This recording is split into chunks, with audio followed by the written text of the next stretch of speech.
Morning, my name's Randy. I've been here at Applewood for about 3 years. I'm Tigran's driver.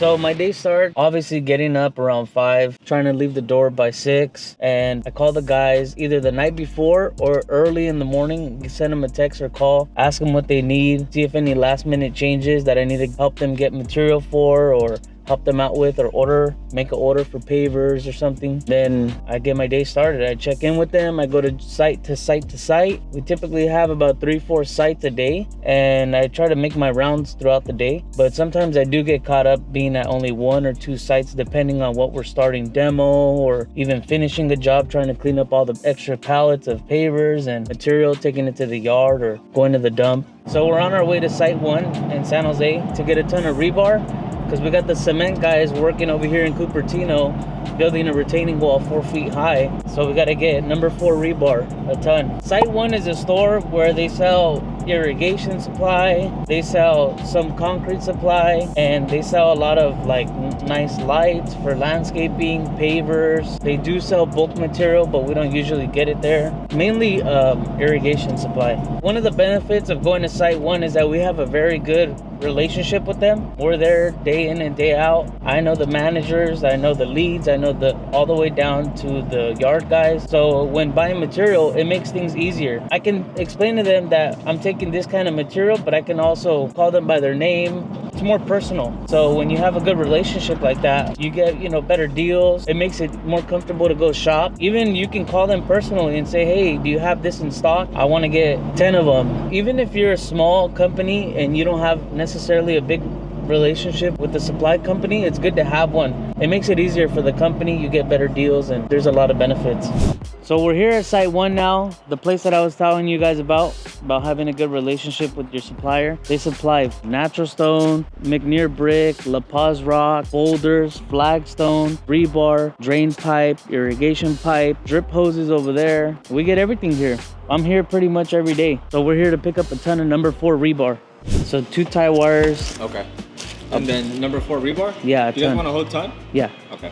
So a lot of the benefits of coming to site 1 is that they have a little bit of everything. Like I said, outside they have a lot of hardscape, but inside they have a lot of other things too, like lighting. They have up light, ledge lights, well lights. Behind you, you got irrigation parts. You got paint to mark out. You got low voltage wire. You got fertilizers, valves, and a lot of the knickknacks that you need to complete the landscaping. That's why I'm here every day. I get, rebar, irrigation pipe, drainage, fittings, glue, sand for the interlocking pavers. Pretty soon we'll be doing the demo for the Teco block. We're just letting these guys grade it out, put drainage, run their pipe. They need to finish up over here. Once we get that done, we'll be over here putting our display Applewood style. Because I have such a great relationship with site 1, I actually talked to the manager of site 1, Eamon and Tigran, and I told them that, this will be a great opportunity to make a display for Teco block, since nobody in the area really does it but Applewood. And so Tigran can refer some of his customers to come see the kind of quality work that we do. And so it'll benefit both Applewood and site 1.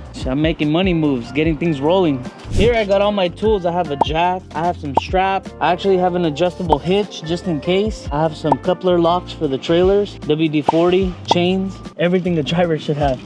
We're gonna get our ton of rebar right now. Está bien que sale unos 4 pies para afuera. Sí, ahí mero. Eso es todo, tío. Gracias. Have to make sure you strap this good, because if not, it's gonna be some problems. You might ask, why the little one in the front? It's just to hold it from moving from left to right. The back one's really doing the work, and the weight alone will help it. Dale gas.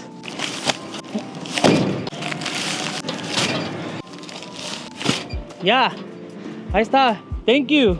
One lesson I'll tell a new driver, and this is just my overall tip: always check your straps. Always make sure your load is centered, because if not, you're gonna be teeter-tottering. And if you're going far, try not to go over the bump so hard. And if you do go far, every so often check your load. Look at your straps from the rear view window and the side mirrors, because you never know when your straps get loose. That ain't going nowhere. I appreciate it. Thank you, Dio. Anything over 3-4 feet, you should technically have a red flag or some type of indication that you got something big or wide that you're hauling for other drivers. So I try to keep my truck clean. I usually wash it maybe once a month. I try to make it clean because it's just better when you drive in it. It just shows respect for the company. You take care of the work truck. We use it every day. Having a clean truck just makes work a lot easier. When you treat your work material and equipment with respect as if it was yours, you know the owner obviously appreciates it also. I know Tigran really appreciates the fact that I try to keep his work truck clean. Some of you guys might not know, and it may seem common sense to some, but when you're braking and you have a heavy load, you need to brake at least 100 feet, 200 feet before. And I know it seems kind of hard to read when people are gonna brake, but that just shows you how much more alert as a driver with the heavy load and a commercial truck you have to be when driving on the freeway, on the streets, anywhere with the load. So this rule applies to everyone. You really have to just pay attention and watch the person in front of you, your surroundings every so often, look at your mirrors. And like I said, with the load, check your straps every so often. Just a quick glance. I'm not saying to focus on the side mirror or rear view mirror the whole time, because then the person in front of you, you're gonna crash. But you have to be quick, pay attention, focus, and definitely do not be on your phone. So the first site that we're going to is over here in Los Gatos. We need to drop off some of the rebar we picked up at site 1 for the driveway that we're doing. We're gonna go ahead and tie the rebar and get ready for pour over here. And then the rest of the rebar, I'll take to another job where we're actually doing the retaining wall.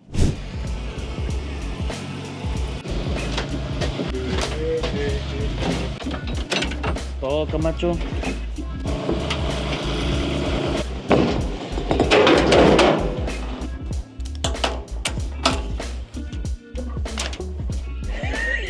You guys don't hear, but Beto's over here making jokes. Rebar, construction, and co-workers, it's always fun.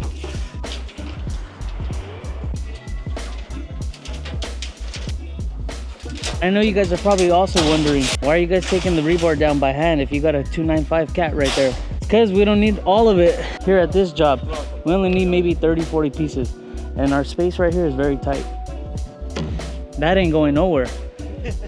So we dropped maybe 30, 40 rebars so they can complete the driveway. And we already did the excavation of the dirt, went down about 8, filled it up with base. We got our 2x6s, we got our drop slope going that way, and we got our rebar 16 on center, each square. So pretty much we're gonna tie this wire, the rebar, and get ready for pour.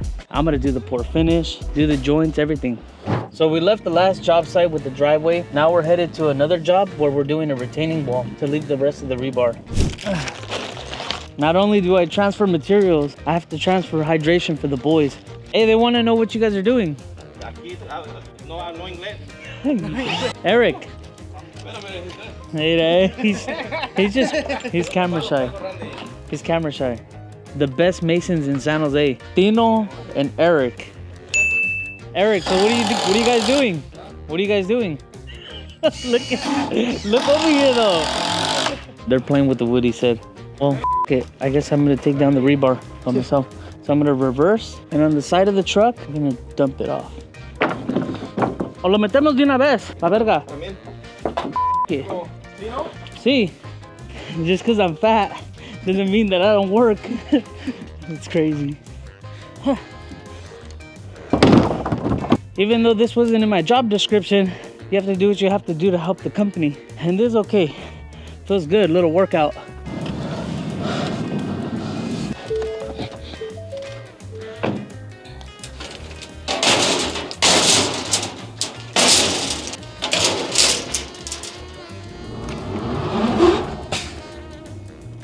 That's how you do it. All right. Just dropped off the rebar. I had, to drive my truck fast so that the rebar can fall off a certain way without hitting the truck or anyone else. So that was a success. Now we're here at Evergreen. I'm gonna get some planter mix for another job we have here in San Jose and some bags of concrete. With the rebar, there's a lot of troubleshooting I have to do from time to time, especially when there's no machine or manpower, because at that job that we were at with the rebar, there was 2 finishers, 2 masons, but there was no other laborers or anyone else to help me take down the rebar. So I had to find a way to take down the rebar without exhausting myself either, in a safe way. I opened up the side door, dropped the rebar, and called it a day. Because sometimes you have to think outside of the box. So this is what we're getting, and the reason for topsoil is to basically refill any holes or anything where plants or grass is gonna be. Basically to refill, but it also has the nutrients and stuff for planting and grass. So it's pretty common that we use this, especially because we lower our dirt and we have a lower grade from time to time, so to backfill. So she's gonna load us now. She went all the way over there to go change her bucket. Bruh.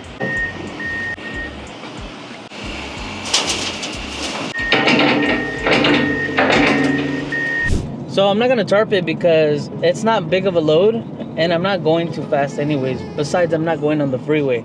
I'm just taking the streets and I'll be there right now in less than 5 minutes. So now we have the prep soil and the concrete, which is going to our San Jose job. And they're gonna use the prep soil to start planting because they got the plants on site right now. The machine, you could dump it over there. All right, I got you.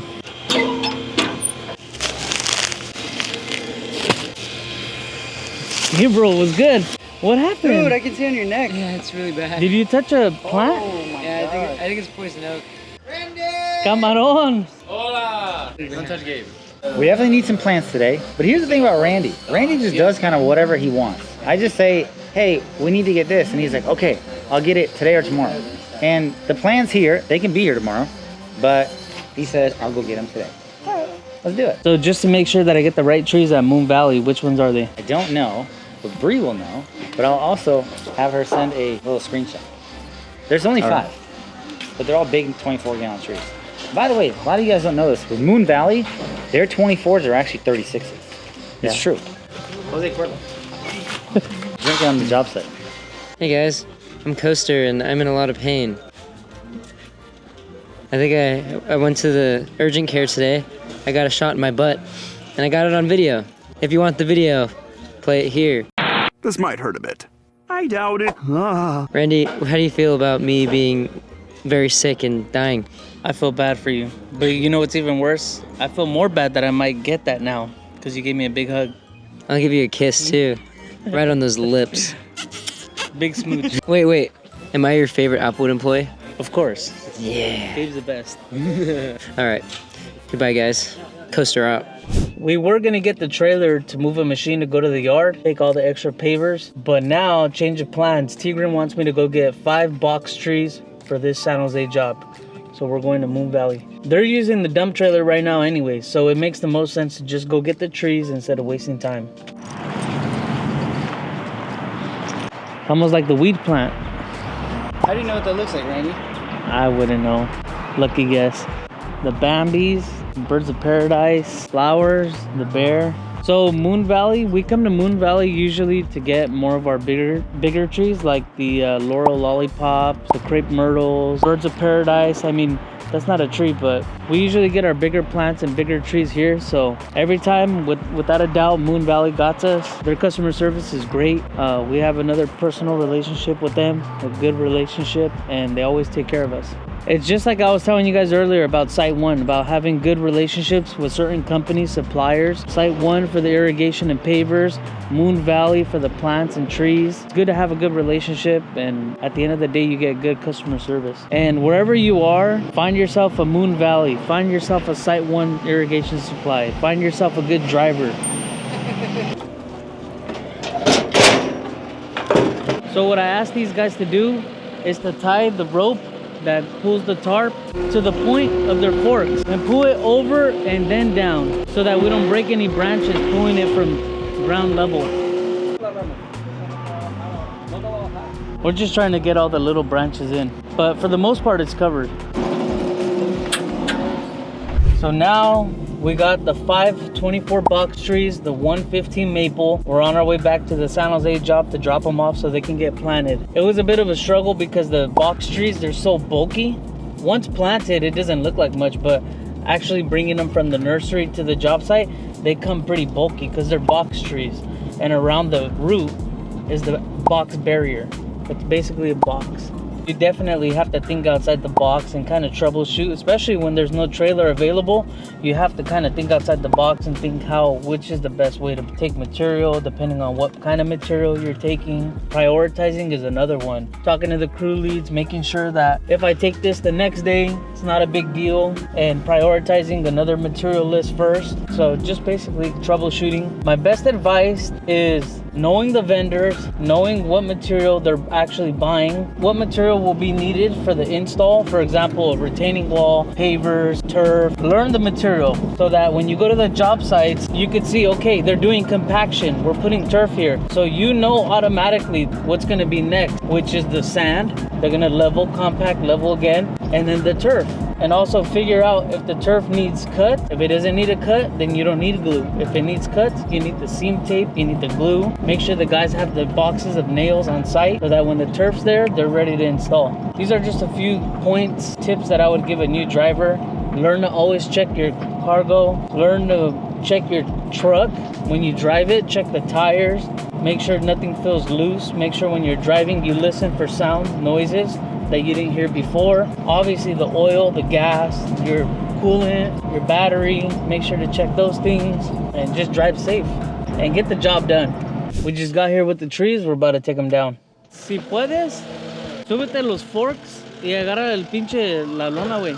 So when taking down these big trees, especially on the street at the job site, you have to be in good communication with the person operating the machine. So not only they don't mess up the material, the truck, but also for the safety of them and others. Because this is a busy street, but right now we don't have a lot of cars passing by, which is good because we're gonna take down these 5 trees. So you always have to kind of be aware of your surroundings and be in good communication with the operator. More often than not, we have better ideas than others, and this is why it's good to stay in communication, because I might have a better theory or a better way of taking down something, a certain material, and vice versa. They might have a better way of taking down material to get it down safely, and it's important to communicate with one another.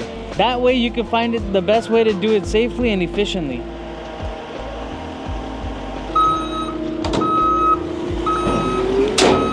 So the trees are here now for the boys. They were delivered safely. They're all intact. Nothing happened to them. I'm ready to go home.